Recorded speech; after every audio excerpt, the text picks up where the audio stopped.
tema en agenda, sin duda, ¿me escucho? Vamos a acomodar ahí. Ahí está.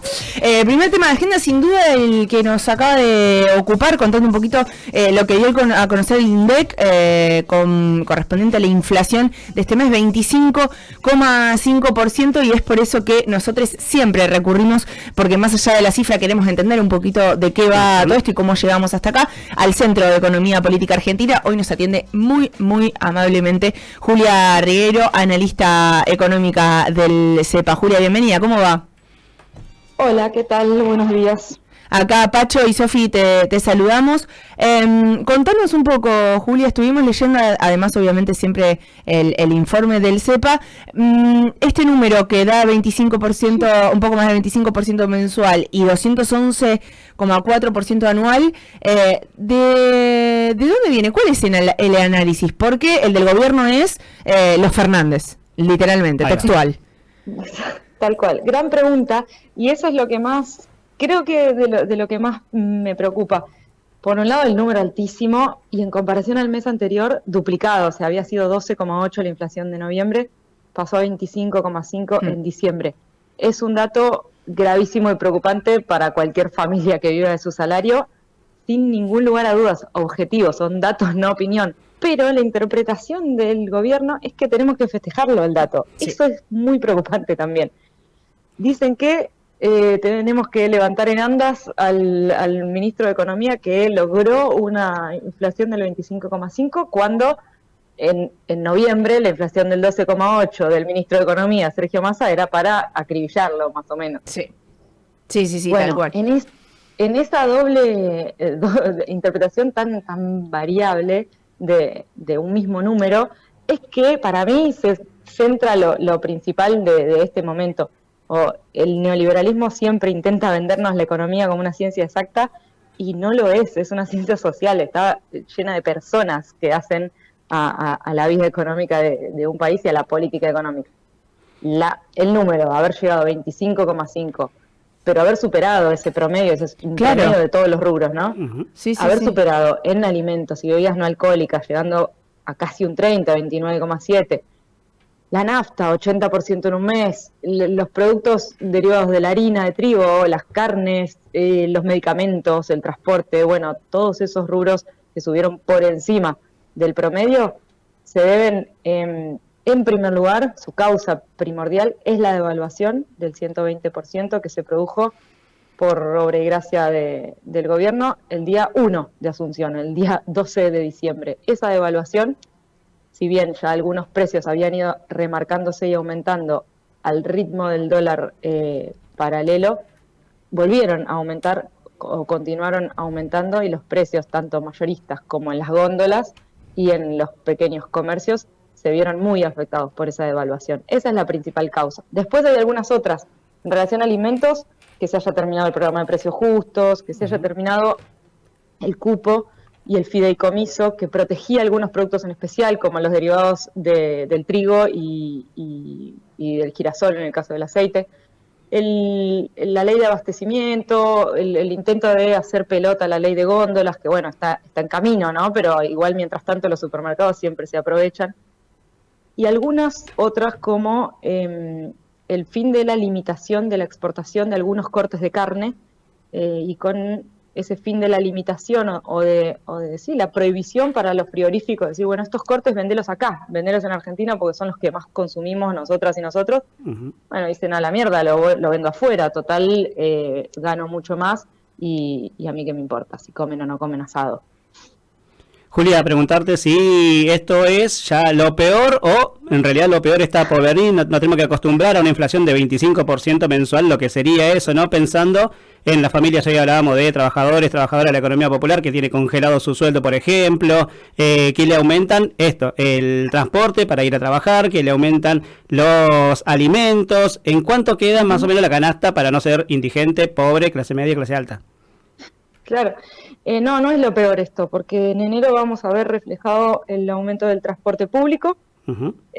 Un poco más en relación al aumento de la nafta, que ya lleva, si no me equivoco, un 10% de aumento estos primeros 10 días del mes. Se espera todavía la audiencia a mediados de mes en relación a los trenes.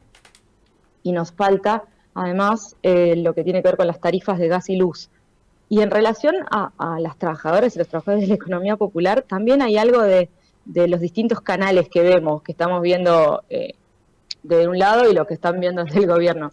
Uh-huh. Incluso ellos, avalados por el Fondo Monetario Internacional, dicen que la protección social está cubierta, que está muy bien haber subido el 100% de la asignación universal por hijo y haber subido el 50% de la tarjeta alimentar, que con eso alcanza. Uh-huh. Bueno, no alcanza, porque un programa como el Plan Potencial, que perciben 1.200.000 personas, esté congelado, como vos bien decís, en alrededor de 70.000 pesos, hace que con este nivel inflacionario del 30% en alimentos, el 30% en transporte, lo que va a seguir subiendo, los medicamentos un 40%, y así por delante, digo, lo que falta del gas y la electricidad va a hacer que enero sea todavía más difícil para todas las personas que viven de un salario.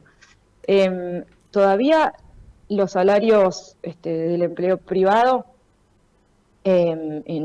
no se han visto tan afectados como los de la economía popular, pero eso lo vimos a lo largo del gobierno del Frente de Todos también. Siempre fueron los salarios de la economía popular los que más afectados estuvieron en relación a la inflación. ¿Y qué más nos falta? Además de esto, ¿es lo peor o viene más?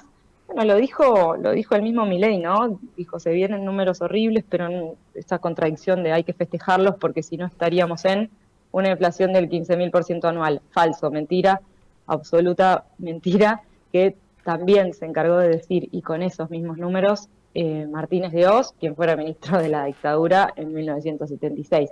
O sea, si hay un correlato entre estas olas neoliberales, es ese, ¿no? Es meter el miedo de esto se está yendo a la mierda, tenemos que solucionarlo mediante un ajuste, y que una posible inflación mensual de 2 dígitos y además cercana al 30% pase a ser nuestra cotidianidad. Es, con el nivel de salarios que tenemos, inviable en el mediano plazo. Julia, ¿hay algún impacto en esto de la duplicación o el aumento de algunos planes sociales? Acabas de hablar de la economía popular, pienso más que nada en eso, en los sectores populares. ¿Hay algún impacto teniendo en cuenta esta inflación? O la duplicación, la verdad que igualmente continúa estando atrás. Es que continúa estando muy atrás, sí, es eso, es un impacto que ellos consideran suficiente, que ellos, digo, que el gobierno y que el FMI considera suficiente, pero que es muy, muy atrás del ritmo inflacionario, y que me parece que ese todavía además va a tener un impacto mayor en relación al transporte, porque la movilidad es además de los alimentos, de la canasta básica, es una parte importantísima de los gastos semanales y mensuales de una familia que vive de la economía popular. Hay algunos precios, Sofi, Pacho, que impactan muchísimo. Los pañales tuvieron un aumento del 45,8 mensual. ¿En dónde entra esa ecuación de que te alcanza con que te hayan aumentado un 100% la UH? Y no alcanza. Otra que tengo acá, que me llamó muchísimo la atención, ¿dónde está? La marqué porque dije, no, esto es increíble. El arroz, tan básico como el arroz, para cualquier guiso, de cualquier casa, pero además de cualquier comedor barrial. Un 748 interanual. Tuvo un aumento del 52,6% mensual, el arroz. Yo también recalco el momento previo a la devaluación, en donde no habían asumido, pero ya habían ganado, los supermercados mayoristas tenían el arroz a 1.000 pesos, el kilo de arroz a 1.000 pesos. Eso ya era un montón, y se sentía no solo en los mayoristas, sino también en los comercios de barrio, cuyos comerciantes te decían, ¿y yo a qué precio tengo que ponerlo si lo compré a 1.000 pesos? Claro. Y a lo largo de este mes, sufrió, además de ya estar carísimo para un producto que además se produce en Argentina, que está regulado y beneficiado en diversos tipos de impuestos, que es controlado por apenas, si no tengo mal el recuerdo, 3 o 4 familias, entre las cuales hay algunas que son accionistas del Grupo Clarín también, o sea, es parte de la misma concentración de la riqueza. Bueno, ese mismo kilo de arroz volvió a aumentar un más de un 50% mensual a lo largo de diciembre, llegando a casi 1.600 pesos el kilo, dependiendo de la calidad del largo fino que quieras y puedas comprar, ¿no? Claro. Julia, quedó claro que esto no será lo peor, por lo menos a corto plazo, que vivamos en cuanto a inflación. ¿Hay algo digo, quiero ver la luz al final del túnel, una luz de esperanza, algo? ¿Hay algo de lo que se dice desde el gobierno en materia económica, que es verdad, por ejemplo, que se van a pasar meses muy duros, pero se espera que a fin de año la inflación mensual sea de un dígito? Digo, ¿hay algo de eso que pueda llegar a ser verdad o analizándolo económicamente es inviable? Lo que se llama el ancla, que ellos pretenden como tirar al agua desde el barco, ¿no? Para que se sostenga esto o baje en algún momento la inflación, o sea, aplane, como dijo el mismo presidente, es el descenso del consumo, es la recesión económica y el descenso del consumo por falta de dinero. Con ese horizonte ya vimos ahora que nuestros salarios reales han disminuido su valor y su poder de compra, ¿no? Eso va a seguir sucediendo. Y lo que podemos, digamos, esperar como, no lo voy a pensar como positivo, porque cuando eso suceda, además va a estar, digamos, en su plan va a estar sucediendo algo que es grave a muy largo plazo, que tiene que ver con las privatizaciones de las empresas públicas y también con la desregulación en múltiples materias, aquella la ambiental, ¿no? Pero si eso sucede, esa es la luz del final del túnel de la que ellos hablan y la que ellos pretenden, es una paz del cementerio, ¿no? Es que baje la inflación porque no podamos comprar, porque no podamos subirnos al colectivo. Y que seguramente ellos lograrán por semana. Ellos lograrán que lo celebremos, eso es lo peor de todo, porque más allá de la gran política y de la materia política a nivel nacional y de la macroeconomía, lo cierto es que lo único que queremos es que nos impacte menos el bolsillo. Exacto, eso es lo peor de todo y lo que más también nos preocupa a quienes somos militantes, ¿no? Es decir, bueno, ¿cómo se termina la paciencia o ese consenso en relación a este discurso catastrófico del sufrimiento necesario? Y bueno, hay que también volver a la historia y saber que durante los 90 ese consenso también existió, y en el momento en que la inflación logró estabilizarse, el gobierno entonces el presidente Carlos Menem logró su reelección, y fue recién unos años después que empezó a sentirse la reacción social, en el 96, 97, 98, la reacción social y la crisis más aguda que derivó en la más grande que tuvimos en la Argentina reciente. Es un tipo de política económica que empieza con un ajuste brutal y con una transferencia de ingresos de este tamaño de las familias trabajadoras hacia los sectores más concentrados, y que también termina de esa misma manera. Puede tener un periodo de estabilidad en el medio al que ellos desean, esperan, están intentando lograr, pero va a ser a costa de nuestro bienestar, sin duda alguna. Sí, creo que lo único que queda por celebrar, entre comillas, es si se olvidan de recortar algo, ¿no? Con la motosierra, hoy veníamos charlando con una vecina en el micro y decíamos, bueno, ya no está el compre sin IVA, que era para comprar esto que nombrabas vos, arroz, alimentos, para un guiso, para lo que sea. Dice, pero qué bueno que en esta semana ANSES dijo que por lo menos el boleto del micro, aquellos que cobran, por ejemplo, asignación universal por hijo, tienen todavía la cobertura del 55%, o sea que se han olvidado de cortar eso. Sí, y bueno, creo que también lo que sí tenemos siempre, la esperanza es, por ahora hay dos vías muy claras de resistencia y de lucha. La calle es una y el Congreso en parte está haciendo otra, que hará su trabajo, ¿no? Son vías distintas, son tiempos distintos y demás, pero todavía no está vigente ninguno de los intentos de todo ese proyecto de ley maratónico que intentan impulsar. Y bueno, tenemos un poco la esperanza también depositada en esas luchas callejeras que esperemos que poco a poco se vayan haciendo cada vez más masivas, ¿no? Juli, ¿qué impacto tiene porque se ha confirmado además un nuevo acuerdo con el FMI sí. De desembolso de 4.000 millones de dólares, un poco más? ¿Qué impacto tiene eso en la economía real? Reitero esto porque lo cierto es que imagino que quienes nos escuchan se preocupan por cómo esto, ¿no? Por cómo impacte en nuestra economía cotidiana o diaria, más allá de que a nosotros también nos preocupe que cada vez tengamos más deuda, ¿no? Y cómo la vamos a pagar. Creo que la preocupación está en cómo nosotros vamos a pagar el día a día, ¿no? Los ciudadanos de a pie, digamos.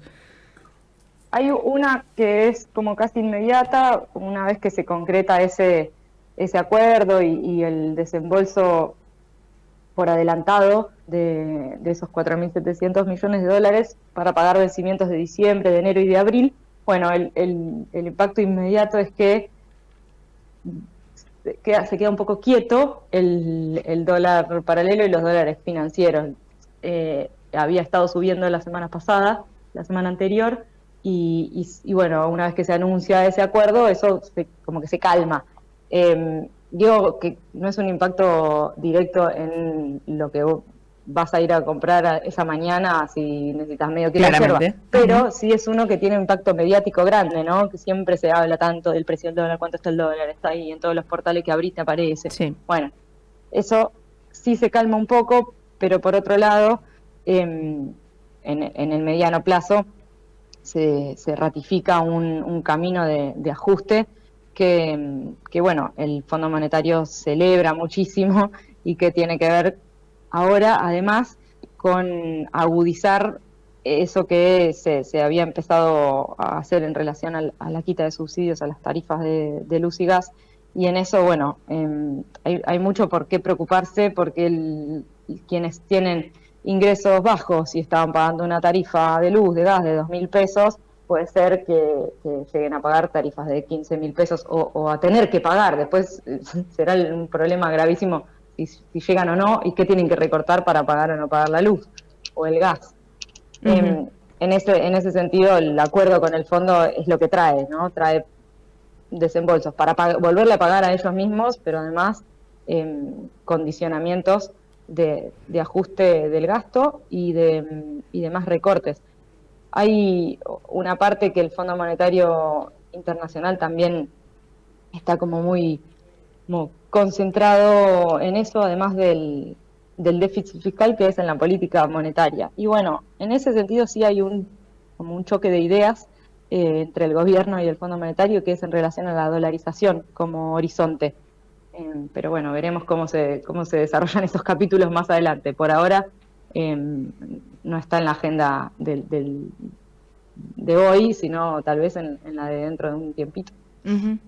Juli, por último, en pocas palabras y facilito, digamos, para comprenderlo, ¿cómo explicamos esto de que me ha pasado a escuchar que, y imagino que algo de razón debe haber, en que... Se me acaba de caer el micrófono, perdón, ahí está. En que, si bien explicabas, a partir de la devaluación que tenemos el resultado de esta inflación mensual, la inflación viene creciendo porque también la anual espanta, y la inflación viene creciendo desde el año pasado, ¿no? En el 2023 a niveles que nos asustan y nos preocupan todos los meses. Digo, ¿qué fundamento podemos dar explicándolo fácilmente y terrenalmente a esto de que, si bien la inflación venía aumentando desde el año pasado, no se hizo nada para evitar, digamos, que tengamos estas cifras de inflación mensual? Sí, buenísima. Durante el año pasado y en lo que va de este año, lo verificamos y lo ve cualquier persona que circule por la calle y que compre casi cualquier cosa, incluso con productos que no te saben decir cuánto valen. Ay, no sé, todavía no sé, o dentro de unos días no tengo el precio. Bueno, una de las causas principales de ese régimen de alta inflación que vivimos durante la mayor parte del gobierno del Frente de Todos y que ahora está totalmente exacerbado es el propio acuerdo con el fondo. El acuerdo con el Fondo Monetario Internacional lo firmamos o lo aprobamos en el Congreso a fines del 2021 y comenzó a regir en 2022. Bueno, ese acuerdo es inflacionario por el tipo de política económica que propone y por el índice, no el índice, sino la tasa de interés que impone también. Bueno, a partir de 2022 y 2023 sufrimos ese alto régimen de inflación con esa causa importante, pero también con otras, como son la especulación y la presión a que haya una devaluación. Esa devaluación se produjo, la primera, en una medida que en ese momento fue de alto impacto, que fue el 22%, la hizo Massa, una devaluación, o sea, bajarle el precio al peso en un 22%. E impactó rápidamente en los precios, ahí subieron mucho los precios en agosto del año pasado. De hecho, los tengo acá para ver cómo en esos meses fueron del orden del 12% los aumentos de precios. Y además, en esa especulación de los grandes productores y distribuidores, sobre todo de alimentos, que es lo que más sentimos siempre y muy rápido, había un intento de volver a producir una devaluación, de forzar a que los controles de precios no estén, etcétera. Eso se notaba mucho en los alimentos. Ahora bien, así todo, el gobierno del Frente de Todos intentó y logró contener en parte algunos precios de insumos que impactan mucho en después lo que compramos, como es la nafta.